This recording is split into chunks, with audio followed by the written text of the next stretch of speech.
أن لا إله إلا الله وحده لا شريك له ونشهد أن سيدنا ومولانا محمدا عبده ورسوله أما بعد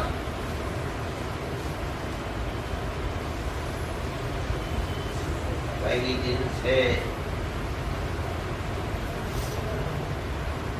اللہ کے ذکر کی بات چل رہی تھی. اسی سلسلے میں میں حدیث کے کچھ الفاظ جو حدیث کی کتاب ہے ترمذی، اس کے اندر ذکر کی گئی ہے کہ نبی کریم علیہ الصلاۃ والسلام نے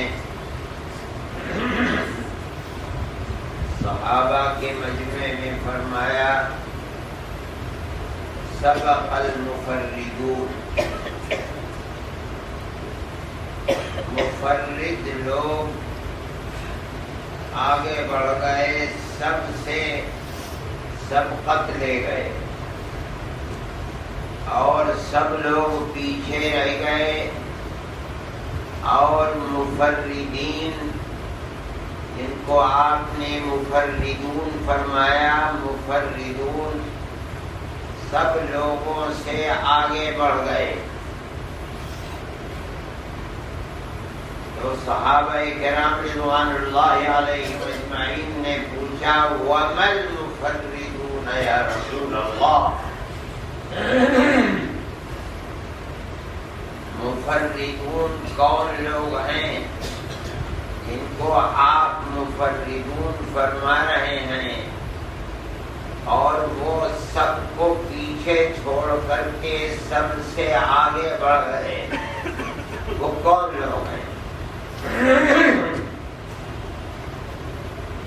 آپ نے فرمایا الذاکرون اللہ کثیرا والذاکرات.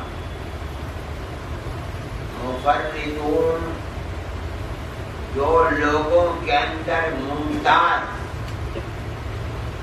اور جتنے بھی لوگ دین کا کام کرنے والے ہیں، چاہے وہ جہاد فی سبیل اللہ کرنے والا ہی کیوں نہ ہو، چاہے میدان جنگ میں جہاد کرتے کرتے اس کے ٹکڑے نہ کر گئے ہوں، مفردون ان سب سے آگے بڑھ گئے. اور مفردون کی مطلب آپ کیا بیان فرماتے ہیں؟ فرماتے ہیں سب سے زیادہ اللہ کا ذکر کرنے والے.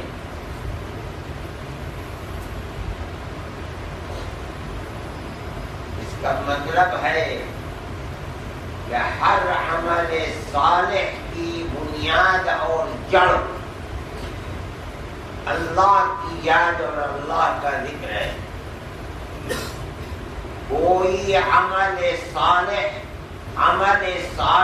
جب ہی بنے گا جب اللہ کو یاد کر کے اس عمل صالح کو اختیار کیا گیا. اگر آدمی نماز پڑھتا ہے اللہ کو یاد کر کے نہیں پڑھتا، روزہ رکھتا ہے اللہ کو یاد کر کے نہیں پڑھتا، نہیں رکھتا، تو اس کے روزے اور نماز کے اندر جو قبولیت اللہ کے یہاں ہونی چاہیے وہ نہیں ہو پائے گی. لیکن جس کے لیے پڑھتا ہے اس کو یاد نہیں کرتا ہے. میں نے کہا تھا کہ ذکر کا اصل ترجمہ جو ہے وہ یاد کرنا ہے. اللہ کی یاد دنیا کے اندر ہر عمل صالح کی جڑ ہے. وہی عمل اللہ کے یہاں مقبول ہے جو اللہ کو یاد کر کے کیا جا رہا ہے. اب اس کا دنیا کے اندر تو یہ ہو گیا کہ جو اللہ کا ذکر کرنے والے ہیں وہ سب سے آگے بڑھ گئے. یہ تو دنیا میں ہو گیا. آگے بڑھنے کا مطلب کیا ہے؟ ان کو کل قیامت کے دن کیا ملے گا؟ کیا مطلب ہے آگے بڑھ جانے کا؟ اللہ کے یہاں جو بندہ اللہ کو یاد رکھتا ہے، قدم قدم پر سوچتا ہے کہ اللہ کی اجازت ہے یا اجازت نہیں ہے، اس کو کل قیامت کے دن ملے گا کیا؟ تو فرماتے ہیں کہ اللہ تعالی یاد رکھنے والوں کو کل قیامت کے دن ان کے گناہوں کو بے اثر اور ہلکا کر دے گا، اور اللہ کے ذکر کی نعمت سے میزان عمل اور ترازو کو بھاری بنا دے گا. مطلب ہے کہ دنیا میں قدم قدم پر جو گناہ ہوئے، بڑے بڑے گناہ ہوئے، یہ آدمی جو زبان سے اللہ اللہ کہتا ہے، دل کی گہرائی سے اللہ کا نام لیتا ہے، اللہ کی توحید بیان کرتا ہے، ہر وقت اللہ کو یاد رکھتا ہے، تو اس کا اثر کیا ہوگا قیامت کے دن؟ یہ ترازو کے ایک پلے میں زندگی کے گناہ اور دوسرے پلے میں اللہ کا یہ ذکر ہوگا، اور یہ ذکر ان کے گناہوں کے بوجھ کو ہلکا کر دے گا، اور اللہ کا ذکر کا پلہ بھاری ہو جائے گا.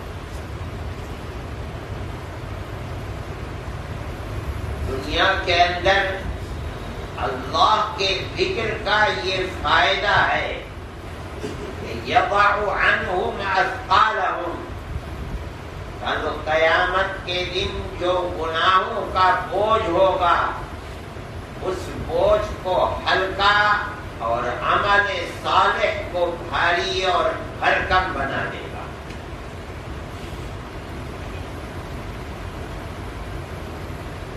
یہ زمانہ تو بدل گیا. یہاں اس زمانے کے اندر جو اللہ کے ذکر کا شوق کسی کے اندر ہے ہی نہیں.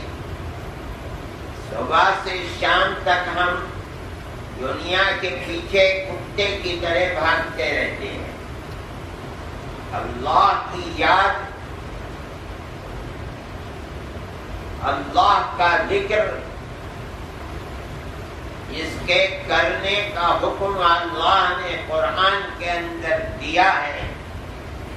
جو اللہ کو اپنی طرف متوجہ کرتا ہے، فاذکرونی اذکرکم،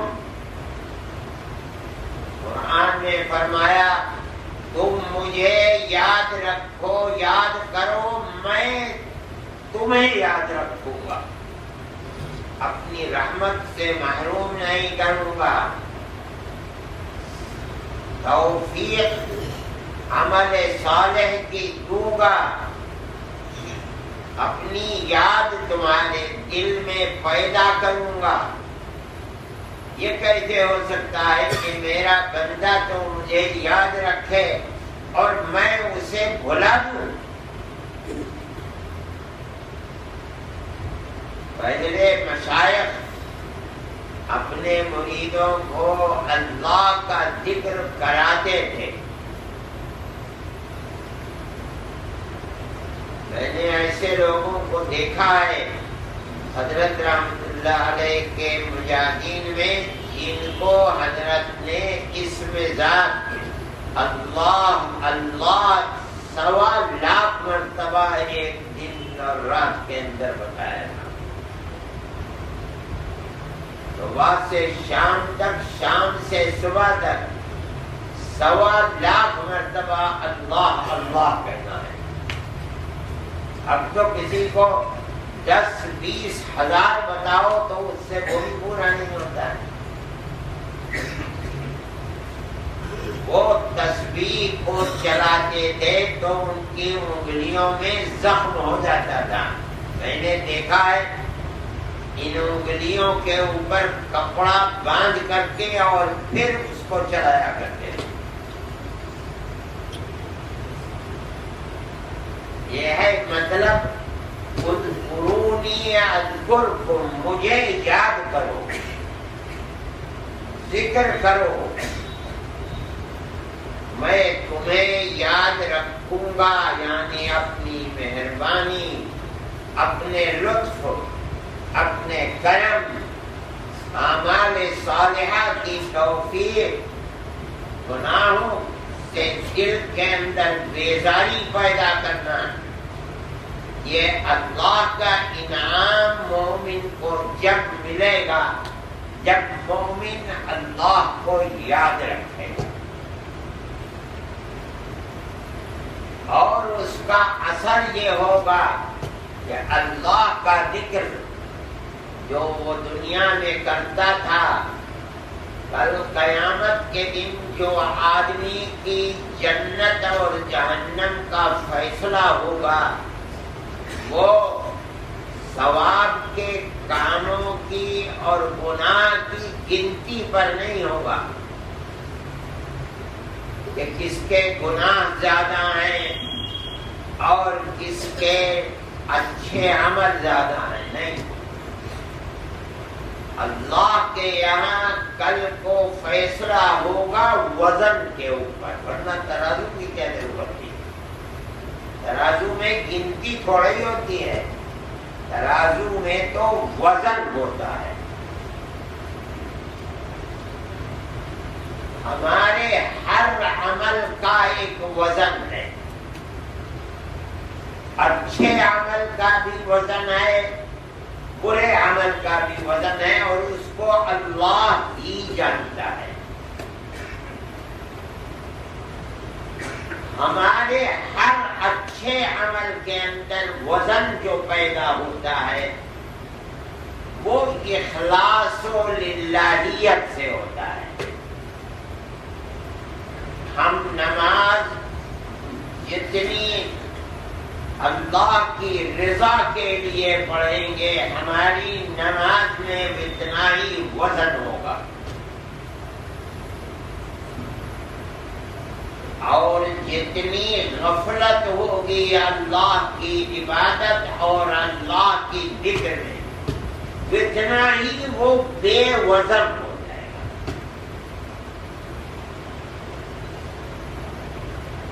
اسی طرح گناہ کے اندر بھی وزن، جتنا آدمی کے اندر سرکشی ہوگی،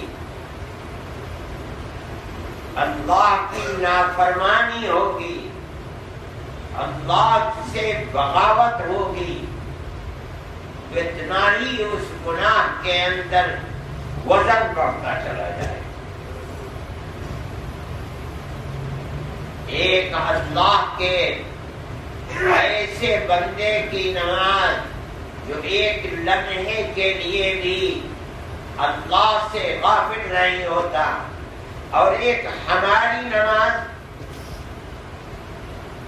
کہ امام کے ساتھ اللہ اکبر کہا اور سلام پھیرنے تک کچھ ہمیں یاد نہیں ہم نے کیا کیا، کیا پڑھا، کیا دونوں برابر ہو جائیں گی؟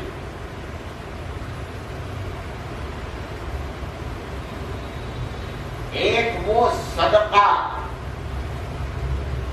جو اللہ کے نبی کے صحابہ دیا کرتے تھے اللہ کی رضا کے لیے، اور ایک وہ صدقہ جو آج ہم دیتے ہیں، کیا دونوں برابر ہو جائیں گے؟ اللہ کے نبی نے فرمایا کہ آج تم لوگ جو صدقہ تھوڑا تھوڑا دیتے، آنے والے زمانے میں لوگ احد کے پہاڑ کے برابر دے ڈالیں گے، تب بھی ان کے اس کے اندر وہ اثر اور وزن نہیں ہوگا۔ کیوں؟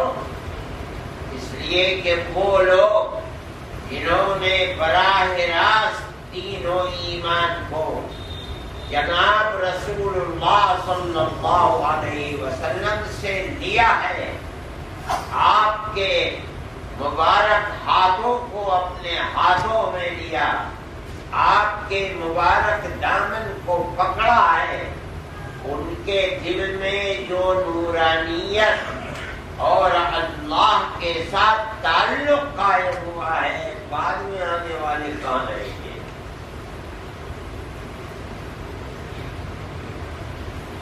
اس لیے عمل صالح کے اندر وزن پیدا کرنے کے لیے جتنا اخلاص و للہیت، اے اللہ صرف اور صرف تیری ہی رضا کے لیے کر رہا ہوں، جتنا اخلاص پیدا ہوگا وہ اتنا ہی اس عمل کے اندر وزن پیدا ہوگا۔ حدیث کے اندر آتا ہے، نبی کریم علیہ الصلوۃ والسلام نے فرمایا، ایک شخص اللہ کے بارگاہ میں لایا جائے گا اور اس کا نامہ اعمال کھول دیا جائے گا۔ نامہ اعمال ایسی چیز ہے جو موت کے بعد سے لے کر قیامت کے دن تک ہر آدمی کے ساتھ ساتھ ہے۔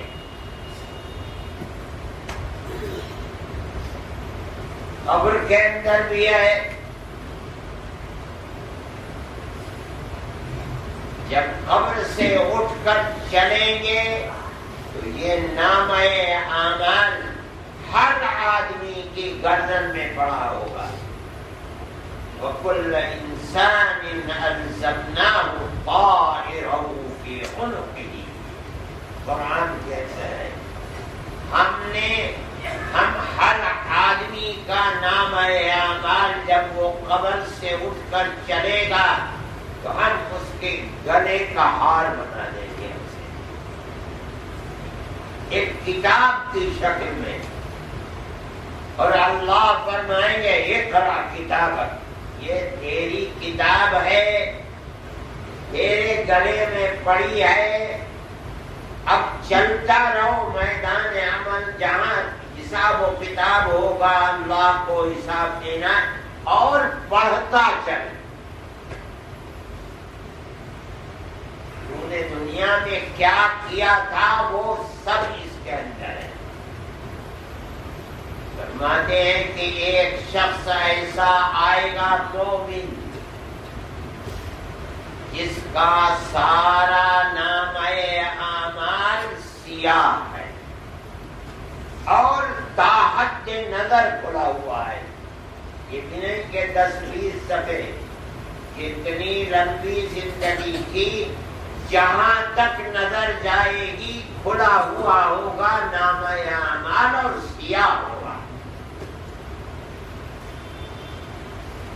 آدمی کھڑا ہوگا، سر جھکائے، اللہ اس سے پوچھیں گے کہ بول، میرے وہ فرشتے جن کو میں نے نامہ اعمال لکھنے پر دائیں بائیں متعین کیا تھا، کیا بایاں فرشتہ جو تیرے گناہوں کو لکھ رہا تھا اس نے کیا تیرے اوپر ظلم کیا ہے؟ یعنی تیرے اچھے عمل تھے لیکن انہوں نے گناہ لکھ دیا۔ یہ آدمی بالکل خاموش اللہ سے کہے گا نہیں، میری زندگی میرے سامنے ہے، اور یہ جو فرشتوں نے میرا نامہ اعمال بنایا ہے ساری زندگی کا، ایک ایک حرف صحیح ہے اور بالکل سچ ہے، لیکن ایک چھوٹا سا پرچہ ہوگا، کبھی اس کے دل کی گہرائیوں سے اخلاص و للہیت کے ساتھ اس نے کلمہ اپنی زبان سے نکالا ہوگا اور دل اس کے ساتھ ہوگا، صرف زبان سے نہیں، دل کی گہرائیوں سے اللہ کا نام لیا ہوگا اور کلمہ توحید کیا ہوگا۔ سامنے ترازو ہے، ایک طرف وہ پہاڑ جو سیاہ تھا ایک پلے میں رکھا جائے گا، اور دوسرے پلے کے اندر وہ ایک پرچہ جس میں اس نے کلمہ توحید کہا تھا وہ لکھا، اور اس کے بعد کوئی عمل ہے نہیں جو دائنے ترازو کے اندر رکھا جائے۔ اللہ فرمائیں گے احضر وزنک، جا ترازو جہاں وزن ہو رہا ہے وہ دیکھ جا کے کھڑا ہو۔ یہ کہے گا کہ اے اللہ، گناہوں کے اس انبار کے مقابلے میں اس ایک پرچے کی کیا حیثیت ہے؟ اللہ فرمائیں کہ نہیں، تیرے ساتھ ظلم نہیں ہوگا۔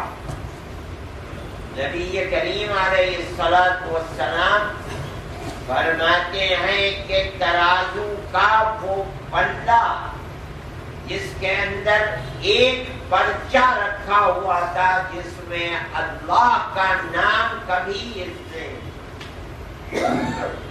اخلاص للہیت کے ساتھ دیا تھا، وہ بھاری ہو جائے گا، اور جس میں گناہوں کے انبار ہیں وہ ہلکا ہو جائے گا۔ یہ وزن اس ایک بچے میں کہاں سے ہو گیا؟ وہ اخلاص للہیت صرف اللہ کی رضا کے لیے، کبھی دل کے اندر حرارت پیدا ہو گئی اور زبان سے وہ کلمہ نکلا اور اللہ کے یہاں قبولیت ہو گئی۔ سب سے بڑی بنیادی چیز تو یہ ہے۔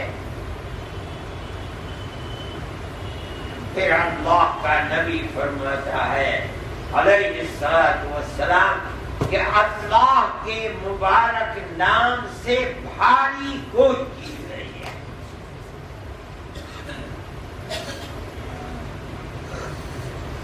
اللہ کا ذکر، اللہ کرنا، اخلاص للہیت کے ساتھ کرنا، صرف اور صرف اللہ کی رضا کے لیے کرنا، اسی کے سامنے آنسو بہانا، اسی کی یاد رکھنا، اور دنیا میں کچھ نہیں۔ مقصد قیامت کے دن اللہ جو اس میں وزن پیدا فرمائے گا، وہ گناہوں کے جو انبار ہیں اس کے مقابلے کے اندر، اس پرچے کے مقابلے میں وہ انبار ہلکے پڑ جائیں گے۔ میرے بھائی، جتنا اخلاص و للہیت ہوگی عمل مقبول ہوگا، نہیں ہوگی تو نہیں ہوگا۔ چاہے عمل دیکھنے والا کتنا ہی اچھا سمجھے، لیکن اللہ جانتا ہے کہ اس کے دل کے اندر یہ عمل کر رہا تھا تو نیت کیا تھی۔ حدیث کے اندر بیان اللہ کے نبی نے فرمایا ہے کہ جہنم کو جن 3 آدمیوں سے دہکایا جائے گا۔ العیاذ باللہ۔ وہ 3 آدمی کون ہیں؟ ایک تو مجاہد ہے جس نے دنیا کے اندر میدان جنگ میں جہاد کیا اور ایسا جہاد کیا کہ لوگوں کی زبان پڑتا کہ بھائی اگر جہاد فی سبیل اللہ کرے تو ایسا کرے جیسا یہ تھا، اور مر گیا، شہید ہو گیا۔ اللہ کے دربار میں آئے گا قیامت کے دن، اللہ پوچھیں گے بول کیا چل کے آیا ہے، کیا لے کے آیا ہے؟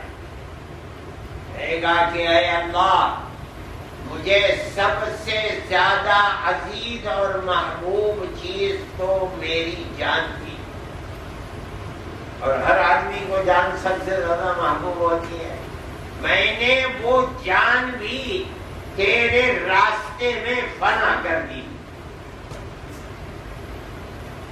اللہ فرمائیں گے تو جھوٹا ہے، تو نے تو اس لیے جہاد کر کے اپنی جان کھوئی تھی کہ دنیا یہ کہے کہ بھائی مجاہد ہو تو ایسا ہو، ہماری رضا کے لیے نہیں تھی، اپنی تعریف کے لیے تھی، تجھے وہ ہر دنیا میں مل گیا، ہمارے یہاں کچھ نہیں ہے۔ کیوں؟ اس لیے کہ اخلاص، اللہ کو راضی رکھنا، یہ مقصد بنا کر اس نے جہاد نہیں کیا۔ دوسرا شخص لایا جائے گا، دولت مند تھا اور صبح سے شام تک غریبوں کی، یتیموں کی، بیواؤں کی مدد کیا کرتا تھا، پیسہ خرچ کرتا تھا۔ قیامت کے دن اللہ پوچھیں گے کیا لے کر آیا ہے؟ کہے گا کہ اے اللہ میرے پاس جو کچھ دولت تھی میں نے سب تیرے فقیر بندوں کی ضرورتوں کے لیے تیری رضا میں خرچ کر دیا، انہیں خرچ کرنے کا حکم دیا تھا۔ کہے گا کہ تو جھوٹا ہے، تو نے تو اس لیے خرچ کیا تھا تاکہ دنیا کہے کہ بھائی سخی ہو تو ایسا ہو، جو تو چاہتا تھا ریا، دکھاوا، اس کا پھل تجھے دنیا میں مل گیا، آج ہمارے یہاں کچھ نہیں۔ اور تیسرا وہ عالم دین ہے، اللہ اکبر، جس نے پڑھا اور اس کے بعد ساری زندگی پڑھاتا رہا، علم پھیلاتا رہا، قرآن و حدیث کا سبق دیتا رہا۔ اللہ پوچھے گا کیا لے کر آیا ہے؟ اللہ فرمائے گا کہ اے اللہ ساری زندگی تیرے علم کو حاصل کرنے اور پھیلانے میں لگا، میرے پاس تو یہی تھا۔ اللہ فرمائیں گے کہ کوئی کام ہمارے لیے نہیں تھا، یہ واعظ و نصیحت اور تقریریں اور سبق اور پڑھانا یہ سب اس لیے تھا تاکہ دنیا یہ کہے کہ بھائی عالم دین ہو تو ایسا، تجھے تیرے کیے کا پھل دنیا میں مل گیا، آج ہمارے یہاں کچھ نہیں ہے۔ اللہ کا نبی فرماتا ہے کہ یہ وہ بڑے بڑے گناہگار ہیں جن سے العیاذ باللہ جہنم کو دہکایا جائے گا۔ کیوں؟ سارے عمل اچھے تھے مانو اچھے سے اچھے عمل کرتے کرتے دنیا سے چلے گئے، مگر اچھے عمل میں وزن نیت اور اخلاص سے پیدا ہوتا ہے، وہ اخلاص نہیں تھا وزن نہیں پیدا ہوتا۔ میرے بھائی یہی حال اللہ کے ذکر کا بھی ہے۔ اللہ کا ذکر کرنے والا جب بیٹھ کر ذکر کرے گا کہ اے اللہ تیری رضا چاہتا ہوں اور کچھ نہیں، اس کے اندر وزن پیدا ہوگا۔ انما الاعمال بالنیات فرمایا گیا ہے۔ آدمی جو بھی کام کرتا ہے سب سے پہلی چیز اس کی نیت ہے، اگر وہ نیت اچھی ہے تو وہ عمل بھی اچھا ہے، وہ نیت اچھی نہیں تو عمل بھی اچھا ہے، چاہے دیکھنے میں اس عمل کی صورت کتنی ہی اچھی ہو۔ میرے بھائی یہ بڑی بنیادی چیز ہے، اللہ کا ذکر کرو، لیکن پہلے ذکر شروع کرنے سے پہلے اپنے دل کو اللہ کے ساتھ جوڑنے کی کوشش کرو کہ اے اللہ آپ کی رضا حاصل کرنے کے لیے، آپ کی خوشنودی حاصل کرنے کے لیے، آپ کی رحمت، آپ کی مغفرت اور آپ کی جنت کو حاصل کرنے کے لیے یہ عمل کر رہا ہوں، اللہ اس کو قبولیت عطا فرمائے، اس کے بعد پھر عمل کو شروع کرو۔ آج کے زمانے میں ہمارا حال، ہمارے دل کا حال اللہ جانتا ہے کہ اس میں کتنی کمزوری اور خرابی ہے۔ اللہ جانتا ہے کہ ہم جو عمل بھی کر رہے ہیں اس کے اندر اخلاص کتنا ہے، اور کل اللہ کے دربار کی تو خصوصیت یہ ہے کہ من یعمل مثقال ذرۃ خیرا یرہ،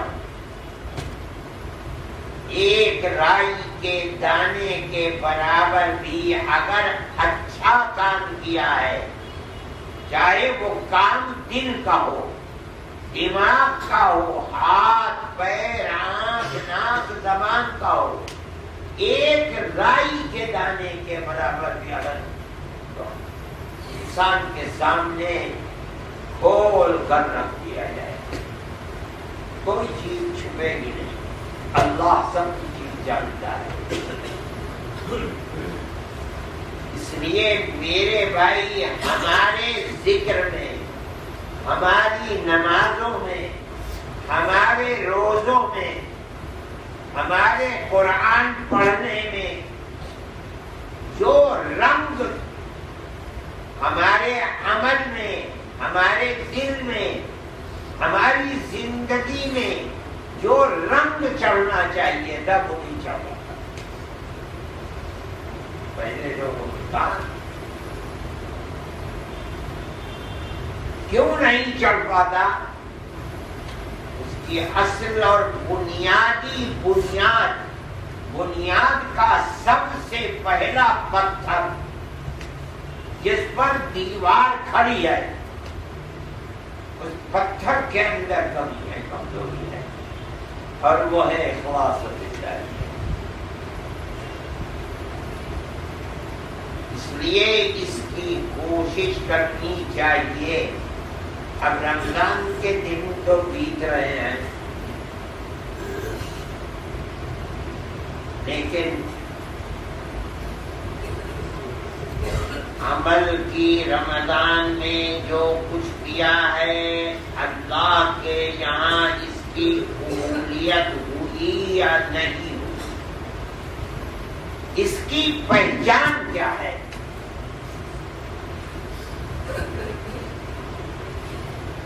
ہم قرآن پڑھتے ہیں، نماز پڑھتے ہیں، تہجد پڑھتے ہیں، اللہ کے سامنے روتے ہیں، یہ مقبول ہوا نہیں ہوا؟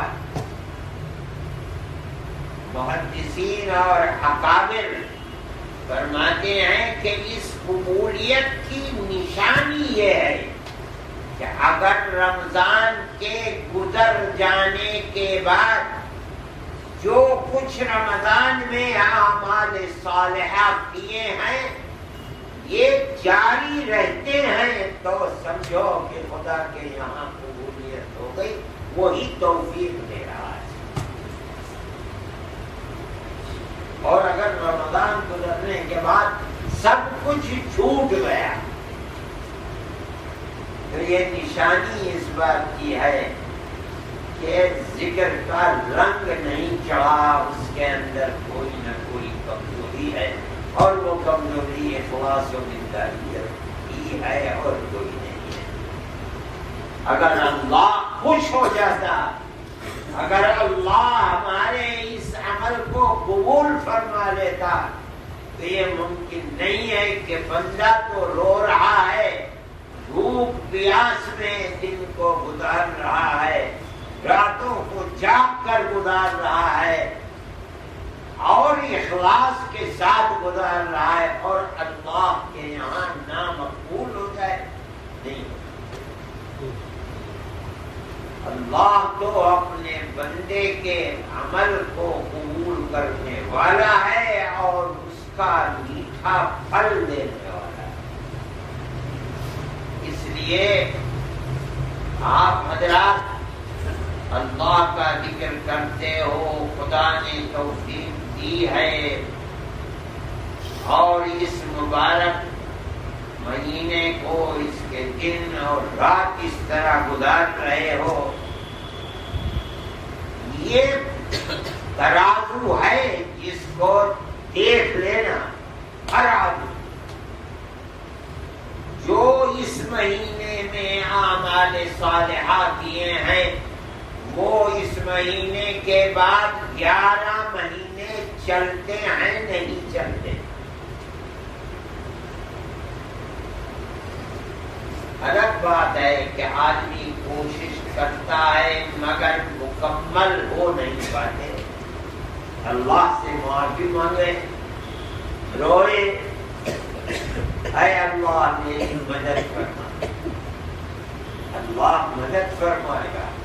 لیکن وہ یہ جانتا ہے کہ اس رمضان کے عمل کو جاری رکھنے میں اس کے دل کی گہرائی میں طلب کے لیے طلب ہوگی تو اللہ کی طرف سے رحمت متوجہ بھی ہوگی۔ اللہ ہم سب کو اپنے فضل و کرم سے خیر کی توفیق عطا فرمائے اور اس خیر پر ہمیشگی کے ساتھ جمے رہنے کی سعادت میسر فرمائے۔ تو آخر دعوانا